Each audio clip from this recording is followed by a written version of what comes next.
You see, I always wanted to buy an EV and then drive it until it just did not drive anymore. So I kind of had the expectation going into a used Model Y purchase that eventually the battery's going to go out on us. It's not worth really enough for me to want to sell it and get my money back. I need a car, and my wife particularly loves the Model Y, so she wanted to keep using it, keep driving it, basically until it stopped moving. So I figured at some point in our ownership, we'd be making a video about the battery going out. I just did not expect it to be like a mere couple of months after we bought it. It was kind of a shocker, kind of a surprise, and I still am not exactly sure how this happened, but yeah, the thumbnail's not clickbait. The high voltage battery, okay, not the little 12 volt, the big old fat 80 kilowatt hour battery pack in our Model Y straight up stopped charging. And unfortunately, I was at work, I was at Tello Trucks, pretty far from home, but I suppose it could have been potentially much worse than it was, where I was charging my car just off of a normal level 2, NEMA 1450 plug at the office, just like I always do when I get there. The electricity is included in the rent, so it's really no penalty to the company or to me to just plug in whatever car is there. And I was there, I drove from home, so obviously my battery was a lot lower and it was charging up fine. And at around 87%, I get this notification that charging is complete, even though, it's kind of a long drive home. So I set the charge limit a little higher. It was at 90%. So I was like, that's kind of weird for it to say charging complete at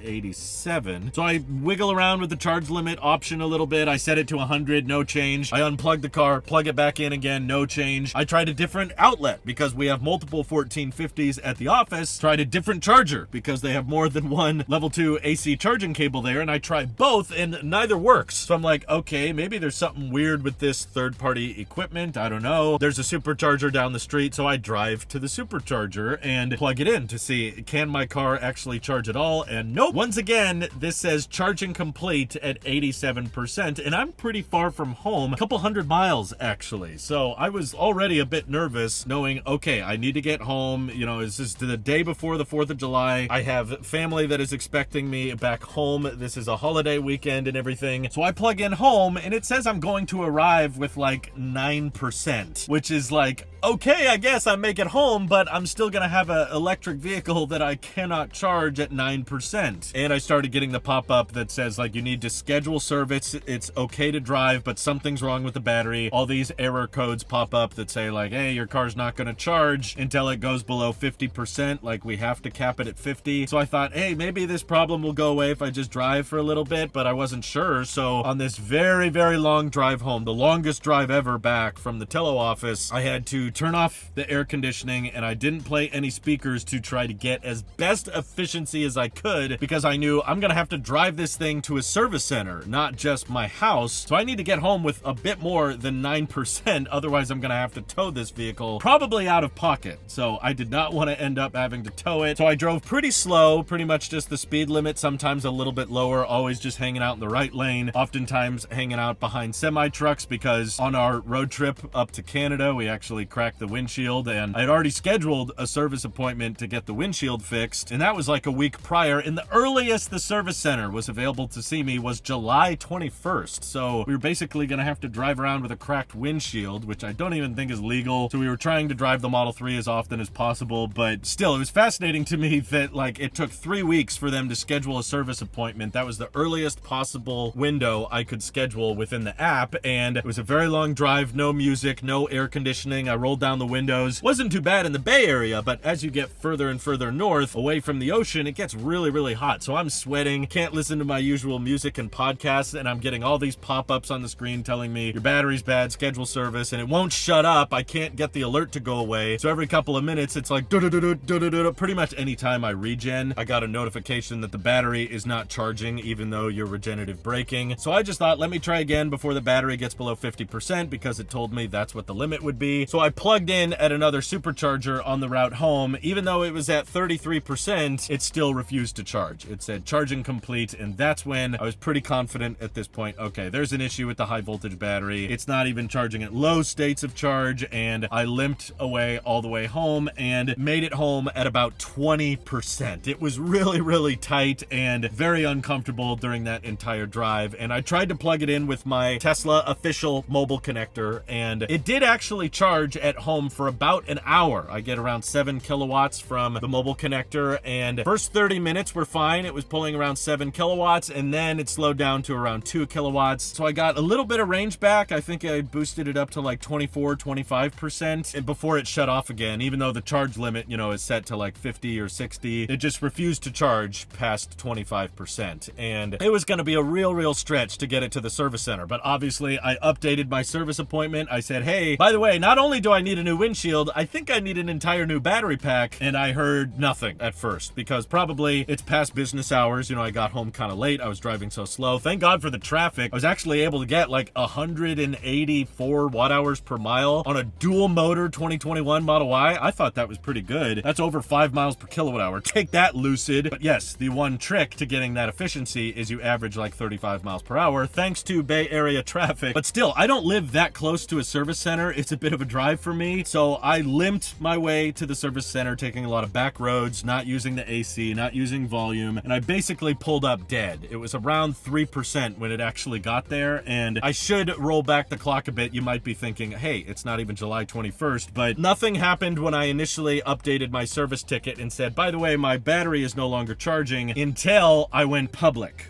on Twitter. Once I started posting that I was having issues with my battery pack and it was refusing to charge, that's when we got a call from a senior advisor who was amazing, incredibly apologetic. I wonder though if they did see the social media post, because maybe they're more likely to catch that than they are the updated service ticket. I don't know. But I have had friends in the past that had poor Tesla service experience until they went public with their issues. I guess when you put someone's job on the line and it's now public and out in the open that someone is like doing a bad job at service or not responding quick enough, that's when the gears at Tesla start moving a lot faster. So this guy was great. He was super helpful and said, hey, I know it's the 4th of July, but we saw your service issue and we'd like to get you in a loaner vehicle as soon as possible and try to get this vehicle back on the road as soon as we can. So can you bring it in tomorrow morning, assuming the car is still able to drive? And I told him, yeah, it's drivable. I just have to go really slow. And no matter what I plug into it, it's just straight up not charging. And yes, of course, I tried to reboot the car several times. That didn't help. And he said, okay, even though it's the weekend and we're normally closed, I'm going to call your local service center and set you up a loaner first thing in the morning, which I was incredibly grateful for because I know they're not usually there on a Saturday. So we limped the next morning to the service center, and about 5 minutes before we get there, we get the text from the amazing service tech that the loaner vehicle is not going to be a Model Y, nor is it going to be a Model 3. And I think based on the background of this video, you know what it ended up being. But yeah, they didn't actually give us a choice. They didn't really ask us, what kind of loaner vehicle would you like? They just said, we're gonna set you up with the Cybertruck. And I was like, oh, you know what? I'll just walk. It's okay. We don't need a loaner.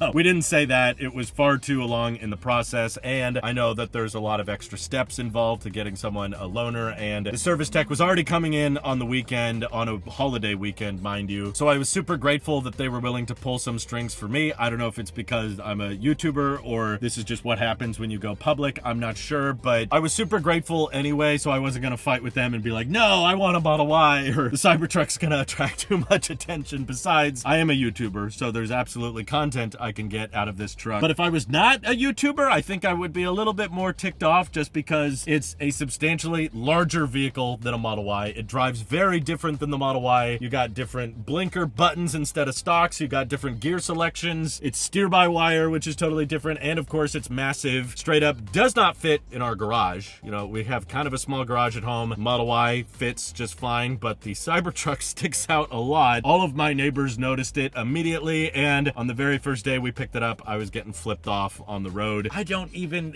care about politics. I'm apolitical, but this thing is kind of like putting Target on your back. And I live in a pretty conservative area, so I don't know. I guess Republicans and Democrats hate Elon now, and the Cybertruck is kind of a symbol of Elon love or support, I guess, even though it really shouldn't be. I have a lot of opinions on the truck I'll save for a different video, but at least at the time of recording this, they have moved me up, and now they're working on the Model Y as we speak, replacing the windshield and replacing the battery pack, and they expect it to be done pretty shortly. So I just found it interesting that they had the windshield in stock at the service center, but they didn't want to replace it until like 3 weeks after I scheduled the appointment. But then once the battery pack went bad in my car. Then everything got moved around. Now they actually are able to replace the windshield immediately and move me up in the service window. I don't know how that's possible. Maybe this is considered urgent. I don't know if I'm getting special treatment because I'm a YouTuber, but I'm not gonna complain. I'm very thankful for their speediness on the matter, and I just want to give a huge shout out to the Tesla service team, specifically in the Northern California region where I'm based out of, for acting so quickly on the matter and being willing to set us up with a loaner, because they definitely didn't have to. You know, the vehicle has 74,000 miles on it. We bought it used, so they probably would have been legally within their right to just tell us, don't drive the car, just leave it at home, and if it dies, it dies. I guess you got to tow it to our place to fix it. I'm thankful that Tesla set me up with a, let's just say, a more expensive vehicle with some more luxurious features. This includes full self-driving, this includes ventilated seats, and of course a much larger bed and all that. So I'm thankful for Tesla for setting us up with the loaner and for being willing to move us up in the service queue so quickly and keeping us in contact with everything going on. They've been very communicative, and I know that's not always the case. There's a lot of Rivian owners out there complaining about how long it takes for them to get service on their vehicles, and I'm sure dealerships are not much better these days with legacy automakers, so I get it. There's a lot of issues people have with Tesla, but in regards to getting this vehicle repaired and back out on the road again as quickly as possible, I'm very thankful for their speediness and them understanding the urgency, even on a holiday, even on a weekend, being willing to call me and let me know what they're doing to help. But overall, I'm still somewhat disappointed that these Model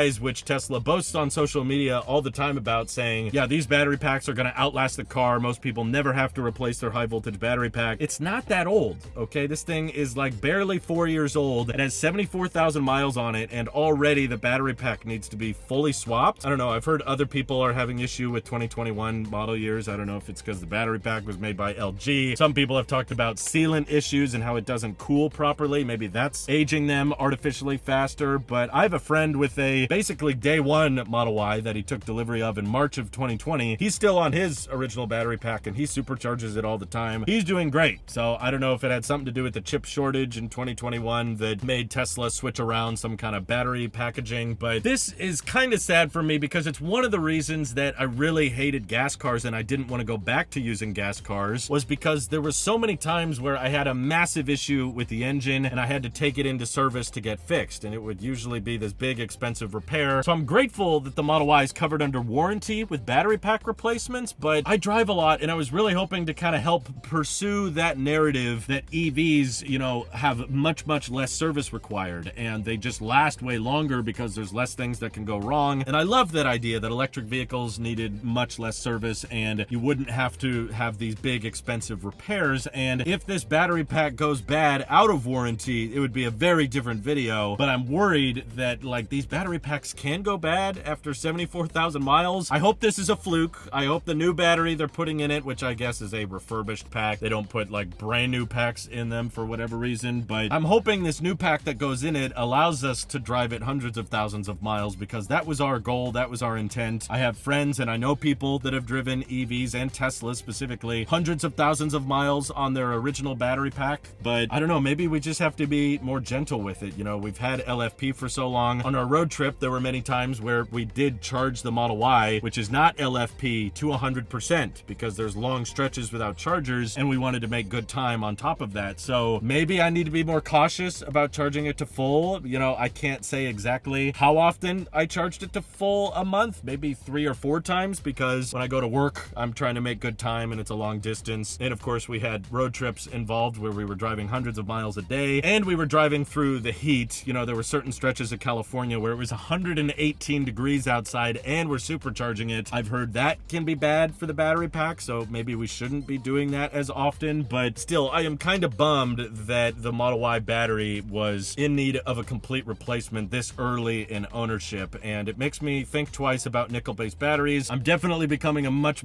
bigger fan of LFP as time goes on. Just the charging curve, the cycle life. You know, our Model 3 has way more miles on it than the Model Y, and we've had basically no issues with the battery pack. Very little degradation that we can even notice, and the charging curve is still great. And of course, we haven't had to swap the pack. So at this state, I'm beginning to think LFP is the future as soon as there's more chargers to be available. I think more and more people will be comfortable with lower range on EVs, aside from long distance towings like big pickup trucks or semi trucks. I think they're always going to be a lot more energy dense required. They're going to need nickel batteries, but for crossovers and sedans that are rarely towing things, I think LFP is probably going to be the future for them. LFP energy density is increasing, EV efficiency is getting better over time, and LFP is cheaper, lasts longer, and you don't have to fuss around with like, oh, just set it to 80%, don't set it to 100%, that deteriorates it too fast. It's like, oh gosh, there's already enough things to learn when you're getting a new EV. Do we need to add in like the best way to take care of your battery pack? But I know the guy I bought the Model Y from, and he took very, very good care. He was one of those battery fanatics that was very cautious about charging it to full or letting it get below 20%. He was most of the time AC charging it, so I know that the previous owner was not abusing the battery pack. We were probably abusing it on our road trip a bit, but I don't know. What do you guys think is the real issue with the 100% charging? Is that something you should only do once or twice a year, or is doing it 3 to 4 times a month too excessive? I'm trying to figure that out. Tesla doesn't really make it super clear in the owner's manual other than, you know, for daily driving, do 80, but on a road trip, you can do 100. And I'm just wondering, what if you road trip all the time? I would like some more objective stats on what numbers are comfortable to charge it to full. What do you guys know from your experience with EVs? Have you had high voltage battery packs go bad? Obviously, I don't think this is the norm. Otherwise, it wouldn't be covered under warranty. And our warranty should still last us up to 120,000 miles. So I'm thinking of just continuing to use the Model Y the way we have been using it, charging it to full before a big trip, even if it's hot, and driving it a lot because we bought it because we drive. You know, we don't want to just buy a car and have it sit in the driveway and maybe the battery pack goes bad again before 120,000 miles, but at least we'll get a fresh pack and figure out, okay, we can't keep doing this with the nickel-based pack, and then we'll baby the third battery pack it gets. But yeah, this makes EVs a harder sell for me. I hate making these videos because it kind of points to the idea that EVs are not ready for prime time or not ready for everybody to adopt, but this is part of the reason I wanted to own them. I wanted to figure out what their shortcomings are and what the best solutions are to make them go more mainstream, and hopefully the rest of the service visit goes okay. And in the meantime, I'm living with a Cybertruck. This is more than a 48-hour test drive. I've been driving it around for a few days now. I'm going to post a more in-depth review in the future. Don't worry, there's lots of good and bad we can talk about, but this video is getting too long as it is, so I'll keep you guys updated with ownership with the Model Y, and I just want to say thank you for everybody supporting this channel directly. Seriously, helps us out a ton, as does just watching these videos, so thanks again. Have an excellent rest of your day.